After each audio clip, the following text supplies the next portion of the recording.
안녕하세요, 식지입니다. 오늘은 초인의 시대 최강의 2인종 중 하나인 헵타운 이스카리온을 리뷰해 보겠습니다. 신장 210cm, 몸무게 130kg으로 기존 2인종들과 비교하면 그나마 사람하고 비슷한 크기 2인종처럼 느껴지는 축에 속합니다. 작중 극 초반 선생님이 2인종을 소개할 당시 언급되었던 2인종으로 75명이 사망했었던 2016년 1월 강릉 2인종 사태의 주범으로 몰렸지만 실제는 판이 난리를 친 거였고 이스카리온이 막았다는 정황이 2부의 오방원을 통해 드러나게 됩니다. 이스카리온은 일부에 딱히 등장한 적 없지만 강력한 떡밥을 가지고 있었고 그 묘사나 전개 자체가 굉장히 미스테리했기 때문에, 그리고 이미지가 꽤나 멋있기 때문인지 인기 투표에서 3위를 기록했고 이는 작가도 예상하지 못했던 결과였습니다. 지휘관급 2인종 12마리 사이에 2인종 간 격차가 미미하지만 상성이 존재한다고 하는 것으로 보아 판을 죽임 직전까지 몰고 갔던 이스카리온은 상성상 판에게 좋은 듯 싶습니다. 이는 이따가 다시 살펴보겠습니다. 이스카리온은 인간을 사륙하는 2인종이 아닙니다. 충분히 사륙이 가능함에도 도시에 숨어서 상황을 지켜보는 듯한 묘사들이 나왔고, 시간이 꽤나 지났음에도 어디서 뭘 하는지 구체적인 정황이 드러나지 않은 것도 그렇고 오방원에게 후위를 도모하라는 것을 보면 큰 전쟁이 발발할 것을 대비하고 있는 듯 합니다. 현재로서는 인간에게 우호적일 거라 생각할 수밖에 없는 것이 죽음 직전이었던 오방원을 구해줬으며 처음 등장한 아이도 지켜줬습니다. 이때 아이에게 환각으로 아빠의 얼굴이 보였던 것을 보면 아이의 상상이 아닌 이스카리온이 아이를 진정시키기 위한 환수를 썼을 가능성도 있습니다. 오방원을 보고도 호기심을 느꼈다고는 하지만 후에 오방원이 망설임이라고 표현한 바 이때 당시 자신이 주범이 아닌데 자신으로 오인해서 공격하는 오방원을 어떻게 대해야 할지 고민하는 듯한 망설임이라고 생각을 해야 할 것 같습니다. 이스카리온의 무트는 오방원의 무술 능력과 큰 차이는 없어 보이지만 스피드로 꽤나 대단한 오방원의 속도를 넘어서고 힘 자체가 압도적으로 강합니다. 기본적인 신체 능력이 월등한 것은 이 장면에서도 확인 가능한데요. 오방원의 다리가 잘릴 정도의 강력한 판의 공격 당시 이스카리온도 다리가 공격당한 것으로 묘사가 되었지만 이스카리온의 다리는 멀쩡했습니다. 판의 공격은 처음 당해보는 상대는 그 능력에 적응하기 전까지 얻어맞을 수밖에 없습니다. 캐처맨도 가까스로 피한 공격을 이스카리온은 피하지 못했지만 데미지가 크게 느껴지지 않았죠. 대단한 건 이스카리온이 이를 충분히 피할 수 있을 것 같으면서도 다 맞으면서 판의 전투력을 몸소 체험한 것 같다는 느낌이 들 정도였습니다. 그리고 이스카리온이 가진 뒤통수에 달린 눈은 현재 판이 증강, 즉 2차 변신에 제약을 걸게 했던 원인이지 않을까 생각을 해봅니다. 판이 이스카리온보다 훨씬 체격이 큼에도 둘의 무트는 이스카리온이 압도적으로 강했습니다. 주먹을 맞부딪히고 한참을 밀려난 판은 이스카리온이 힘을 숨기고 있었다는 것을 체감하죠. 미렐은 이스카리온을 꺼지지 않는 영원한 불꽃이라고 하며 누구도 감당하기 힘든 존재라며 2인종 중에서도 1티어 중 1티어라는 것을 말해줍니다. 2인종들의 일성들도 매우 강력한 각자의 힘이 있지만 그 격차를 무색하게 하는 인간 같은 무한에 가까운 힘은 경계해야 한다는 것이죠. 그리고 판이 증강을 못한 상태에서 이스카리온이 변신해 제 힘을 내기 시작하고 판은 속절없이 힘과 스피드에 밀려 썰려버리게 됩니다. 이때 이스카리온의 7개의 뿔은 2개가 발 쪽에 달려 스피드를 더 빠르게 해주는 것으로 보이고 2개는 도로 활용하며 3개는 또 자유롭게 움직이며 경도는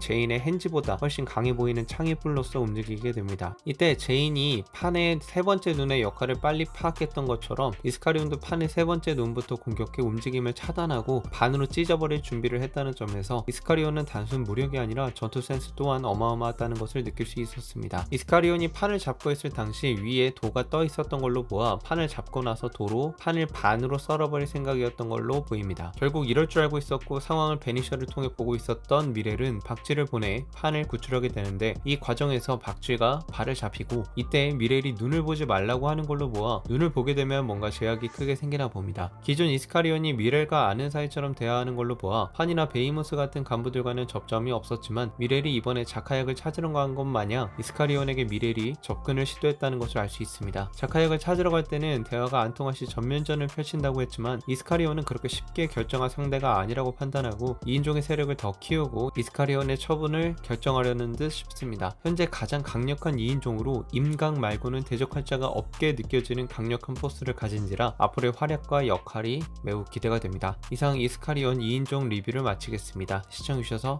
감사합니다.